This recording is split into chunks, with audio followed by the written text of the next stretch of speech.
नमस्कार दोस्तों, आप सब कैसे हैं। आप सबका स्वागत करते हैं हम अपने चैनल वंदना काव्या में। तो आप सब कैसे हैं ये बताने के लिए हमेशा की तरह कमेंट बॉक्स में जय हरे कृष्णा जरूर लिखिए। तो हरे कृष्णा दोस्तों, आप सभी का दिन शुभ और मंगलमय हो। तो भगवान श्री लक्ष्मी नारायण जी की कृपा आप सभी पर सदा बनी रहे। तो आज सुनेंगे आषाढ़ मास महात्म्य का अध्याय 4। तो देवर्ष नारद जी श्री ब्रह्मा जी से कहते हैं, भगवान आपके मुख से कथा सुनते सुनते मेरे मन को तृप्ति नहीं होती। पहले गौतम ब्राह्मण के द्वारा लाई हुई गंगा का वर्णन कीजिए। उनके अलग अलग तीर्थों के फल, पुण्य तथा इतिहास पर भी क्रमशः प्रकाश डालिए। तब ब्रह्मा जी बोले, नारद, गोदावरी के अलग अलग तीर्थों, फलों और महात्म्य को पूरा वर्णन ना तो मैं कर सकता हूँ और ना तुम सुनने में ही समर्थ हो। तथापि कुछ बताता हूँ जहाँ भगवान त्र्यंबक गौतम के सामने प्रत्यक्ष प्रकट हुए थे। वह तीर्थ त्र्यंबक के नाम से प्रसिद्ध है। वही गौतमी गंगा का उद्गम स्थान है। वह भोग और मोक्ष देने वाला है। दूसरा वराह तीर्थ है जो तीनों लोकों में विख्यात है। उसका स्वरूप बताता हूँ। पूर्व काल की बात है। सिंधु सेन नामक राक्षस देवताओं को परास्त करके यज्ञ छीनकर रसातल में जा पहुँचा। यज्ञ के रसातल चले जाने पर पृथ्वी पर उसका सर्वथा अभाव हो गया। देवताओं ने सोचा कि यज्ञ के बिना ना तो यह लोक रह जाएगा और ना परलोक ही। अतः अपने शत्रु के पीछे उन्होंने रसातल में भी धावा किया, परंतु इंद्र आदि देवता सिंधु सेन को नहीं जीत सके। तब उन्होंने पुराण पुरुष भगवान विष्णु के पास जाकर यज्ञ पुरुष और गदा हाथ में लेकर रसातल में जाऊंगा और मुख्य राक्षसों का संहार करके पुण्य यज्ञ को लौटा लाऊंगा। देवताओं, तुम सब लोग स्वर्ग में जाओ। तुम्हारी मानसिक चिंता दूर हो जानी चाहिए। गंगा जी जिस मार्ग में से रसातल में गई थी, उसी मार्ग से पृथ्वी को छेदक चक्रधारी भगवान श्री रसातल में पहुँच गए। उन्होंने वराह रूप धारण करके रसातल वाली राक्षसों और दानवों का वध किया तथा महायज्ञ को मुख में रखकर रसातल से निकाल लाए। उस समय देवता ब्रह्मगिरि पर श्री हरि की प्रतीक्षा करते थे। उससे मार्ग से निकलकर भगवान गंगा स्रोत में आए और रक्त से लथपथ हुए अपने अंगों को गंगा जी के जल से धोया। उस स्थान पर वराह नामक कुंड हो गया। इसके बाद भगवान ने मुख में रखे हुए महायज्ञ को दे दिया। इस प्रकार उनके मुख से यज्ञ का प्रादुर्भाव हुआ। इसलिए वराह तीर्थ परम पवित्र और संपूर्ण अभिलषित वस्तु को देने वाला है। वहाँ किया हुआ स्नान और दान सब यज्ञों का फल देता है। जो पुण्यात्मा पुरुष वहाँ रहकर अपने पितरों का स्मरण करता है, उसके पितर सब पापों से मुक्त होकर स्वर्ग में चले जाते हैं। तंद्रबयक में एक कुशावती नामक तीर्थ है। उसके स्मरण मात्र से मनुष्य कृतार्थ हो जाता है और समस्त अभीष्ट वस्तुओं को देने वाला है। कुश व्रत उस तीर्थ का नाम है जहाँ महात्मा गौतम ने गंगा का कुश से आवर्तन किया था। वे वहाँ गंगा को कुश से लौटा कर ले आए थे। कुशावर्त में किया हुआ स्नान और दान पितरों को तृप्ति देने वाला है। जहाँ नदियों में श्रेष्ठ गंगा नील पर्वत से निकली है, वहाँ वे नील गंगा के नाम से विख्यात है। मनुष्य शुद्ध चित्त होकर नील गंगा में स्नान आदि जो कुछ भी शुभ कर्म करता है, वह सब अक्षय जानना चाहिए। पितरों को बड़ी तृप्ति होती है। गोदावरी में परम उत्तम कपित तीर्थ भी है, जिसकी तीनों लोक में प्रसिद्धि है। मुने मैं उस तीर्थ का स्वरूप और महान फल बताता हूँ। सुनो, ब्रह्मगिरि पर एक बड़ा भयंकर व्याध रहता था। वह ब्राह्मणों, साधुओं, यतियों, गायों, पक्षियों तथा मृगों की हत्या किया करता था। वह पाप आत्मा बड़ा ही क्रोधी और असत्यवादी था। उसके हाथ में सदा पास और धनुष मौजूद रहते थे। उस महापाप व्याध के मन में सदा पाप के ही संकल्प उठते थे। उसकी स्त्री और पुत्र भी उसी स्वभाव के थे। एक दिन अपनी पत्नी की प्रेरणा से वह घने जंगल में घुस गया। वहाँ उस पापी ने अनेक प्रकार के मृगों और पक्षियों का वध किया। कितनों को जीवित ही पकड़कर पिंजरे में डाल दिया। इस प्रकार बहुत दूर तक घूम फिर कर वह अपने घर की ओर लौटा। तीसरे पहर का समय था। चैत और बैसाख बीत चुके थे। एक ही क्षण में बिजली कँधने लगी और आकाश में मेघों की घटा छा गई। हवा चली और पानी के साथ पत्थरों की वर्षा होने लगी। मूसलाधार वर्षा होने के कारण बड़ी भयंकर अवस्था हो गई। व्याध राह चलते चलते थक गया था। जल की अधिकता के कारण मार्ग का ज्ञान नहीं हो पाता था।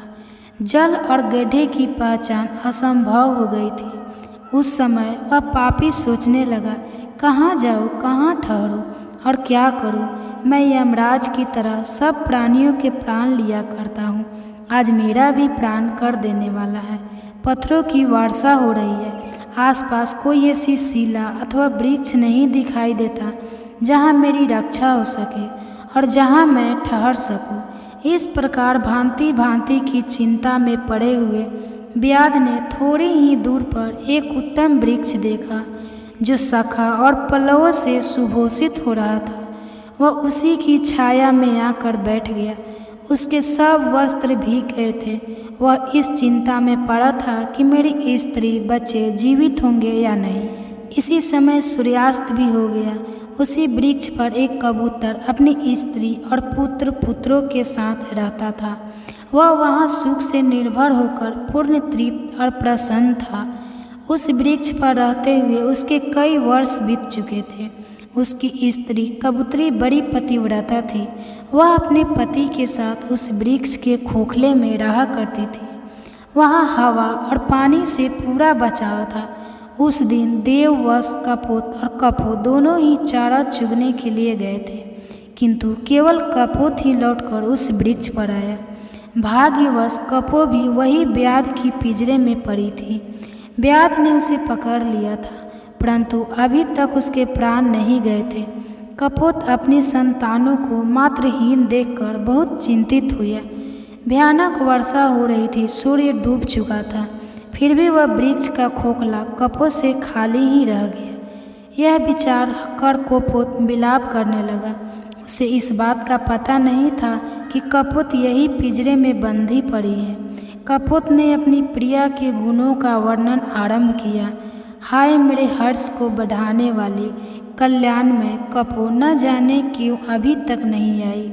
वही मेरे धर्म की जननी है।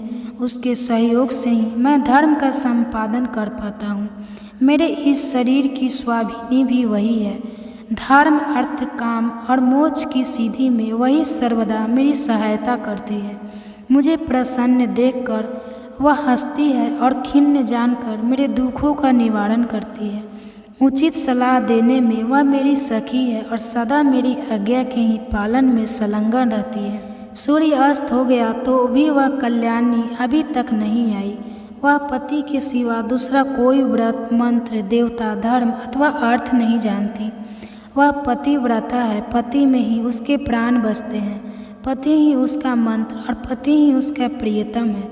मेरी कल्याणमयी भारिया अभी तक नहीं आई। क्या करूँ, कहाँ जाऊँ। मेरा यह घर उसके बिना आज जंगल सा दिखाई देता है।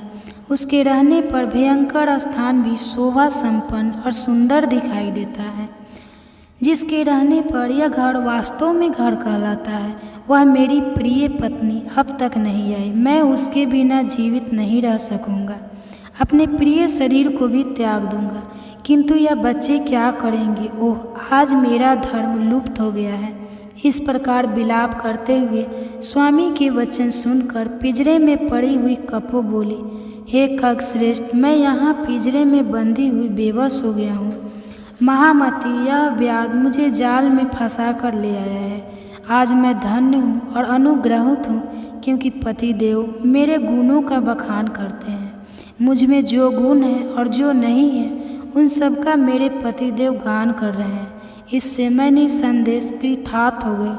पति के संतुष्ट होने पर स्त्रियों पर संपूर्ण देवता संतुष्ट हो जाते हैं। इसके विपरीत यदि पति असंतुष्ट हो तो स्त्रियों का अवश्य ही नाश हो जाता है। तो प्राणनाथ, तुम ही मेरी देवता, तुम ही प्रभु, तुम ही सुहृद, तुम ही शरण, तुम ही व्रत, तुम ही स्वर्ग, तुम ही परम ब्रह्मा और तुम ही मोक्ष हो। आर्य, मेरे लिए चिंता न करो, अपनी बुद्धि को धर्म में स्थित करो। तुम्हारी कृपा से मैंने बहुत से भोग लिए हैं। अब न प्रिया, कपोत का यह वचन सुनकर कपोत उस वृक्ष से उतर आया और पिंजरे में पड़ी हुई कपोत के पास गया। वहां पहुंचकर उसने देखा मेरी प्रिया जीवित है और व्याध मृतक की तरह निश्चेचर हो रहा है। तब उसने उसे बंधन से छुड़ाने का विचार किया। कपोत ने रोकते हुए कहा, महाभार, संसार का संबंध स्थिर रहने वाला नहीं है। ऐसा जानकर मुझे बंधन से मुक्त ना करो। इसमें मुझे व्याध का अपराध नहीं जान पड़ता। तुम अपनी धर्म बुद्धि को दृढ़ करो। ब्राह्मणों के गुरु अग्नि है, सब वर्णों का गुरु ब्राह्मण है, स्त्रियों का गुरु उसका पति है और सब लोगों का गुरु अभ्यागत है। जो लोग अपने घर पर आए हुए अतिथि को वचनों द्वारा संतुष्ट करते हैं, उनके उन वचनों से वाणी की अर्धीश्वरी सरस्वती देवी तृप्त होती है। अतिथि को अन्न देने से इंद्र तृप्त होते हैं, उसके पैर धोने से पितर, उसके भोजन करने से प्रजापति, उसकी सेवा पूजा से लक्ष्मी सहित श्री विष्णु तथा उसकी मुख्य पूर्वक शयन करने पर संपूर्ण देवता तृप्त होते हैं। अतः अतिथि सबके लिए परम पूजनीय है। यदि सूर्यास्त के बाद थका मंदा अतिथि घर पर आ जाए तो उसे देवता समझे, क्योंकि वह सब योगों का फल स्वरूप है। थके हुए अतिथि के साथ गृहस्थ के घर पर संपूर्ण देवता, पितर और अग्नि भी पधारते हैं। यदि अतिथि तृप्त हुआ तो उन्हें भी बड़ी प्रसन्नता होती है, और यदि वह निराश होकर चला गया तो वे भी निराश होकर ही लौटते हैं। इसलिए प्राणनाथ, आप सर्वथा दुख छोड़कर शांति धारण कीजिए और अपनी बुद्धि को शुभ में लगाकर धर्म का संपादन कीजिए। दूसरों के द्वारा किए हुए उपकार और उपकार दोनों ही साधु पुरुषों के विचार से श्रेष्ठ है। उपकार करने वालों पर तो सभी उपकार करते हैं। उपकार करने वालों के साथ जो अच्छा बर्ताव करे वही पुण्य का भागी बताया गया है। कपोत बोला, हे सामुखी, तुमने हम दोनों के योग्य ही उत्तम बात कही है, किंतु इस विषय में मुझे कुछ और भी कहना है। उससे सुनो। कोई 1000 प्राणियों का भरण पोषण करता है, दूसरा 10 का ही निर्वाह करता है, और कोई ऐसा है जो सुखपूर्वक केवल अपनी जीविका का काम चला लेता है।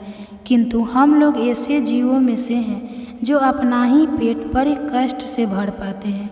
कुछ लोग खाई खोद कर उसमें अन्न भर कर रखते हैं, कुछ लोग कोठे भर धान के धनी होते हैं और कितने ही घरों में धान भर कर रखते हैं, परंतु हमारे पास तो उतना ही संग्रह होता है जितना अपनी चोंच में आ जाए।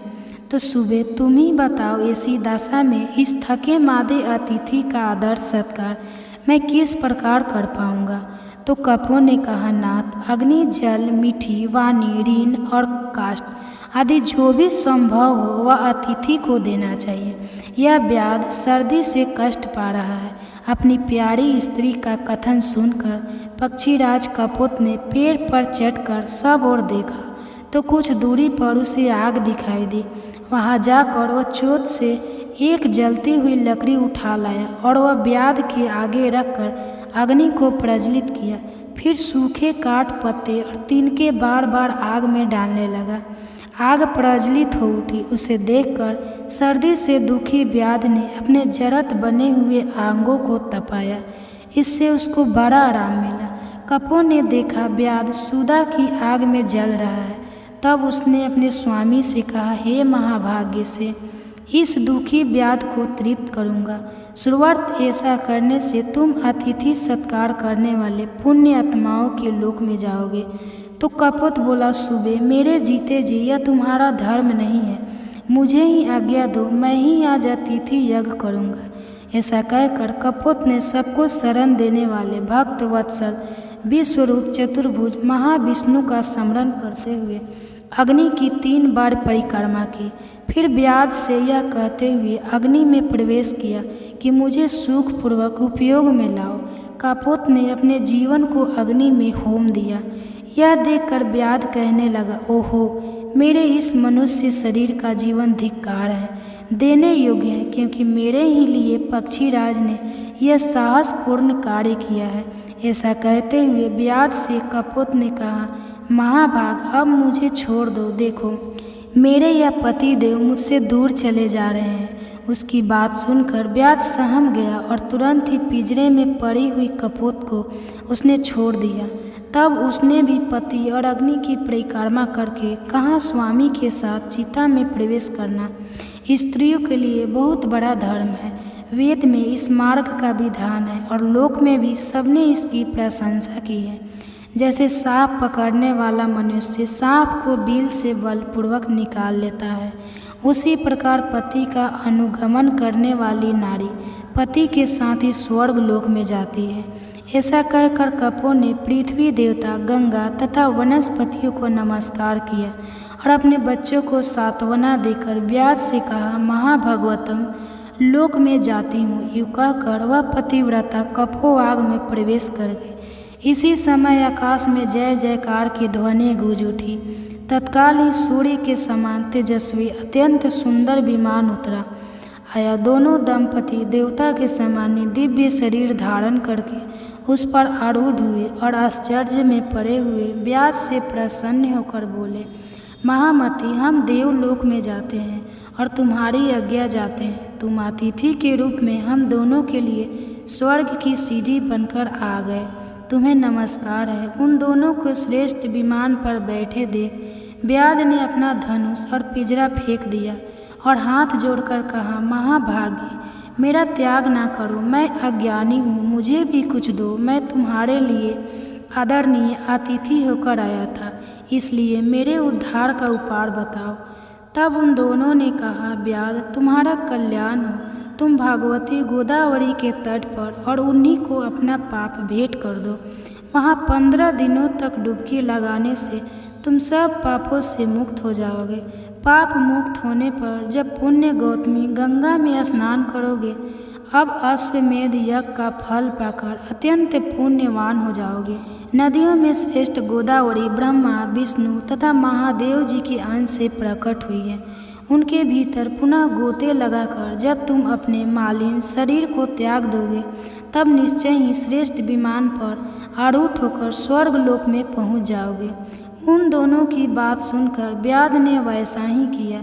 फिर वह भी दिव्य रूप धारण करके एक श्रेष्ठ विमान पर जा बैठा। कपोत, कपो और व्याध तीनों ही गौतमी गंगा के प्रभाव से स्वर्ग में चले गए। तभी से वह स्थान कपोर्थ तीर्थ के नाम से विख्यात हुआ। वहाँ स्नान, दान, पितरों की पूजा, जप और यज्ञ आदि कर्म करने पर वे अक्षय फल को देने वाले होते हैं।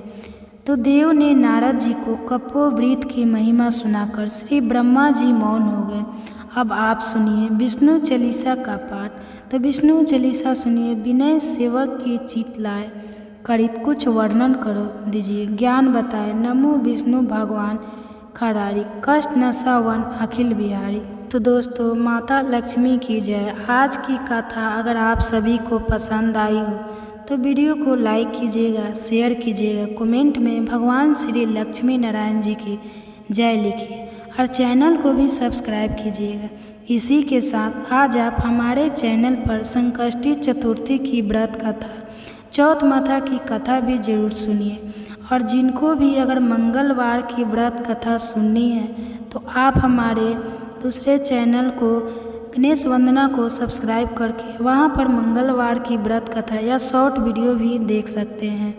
तो दोस्तों, यह समाप्त हुआ कथा अध्याय 4। तो आप लोग 5 अध्याय के लिए चैनल को सब्सक्राइब कर लीजिए और चैनल पर जुड़े रहिए। तो कल इसका वर्णन होगा अगले वीडियो में, कथा अध्याय 4 का। तो वीडियो को अंत तक बने रहने के लिए धन्यवाद।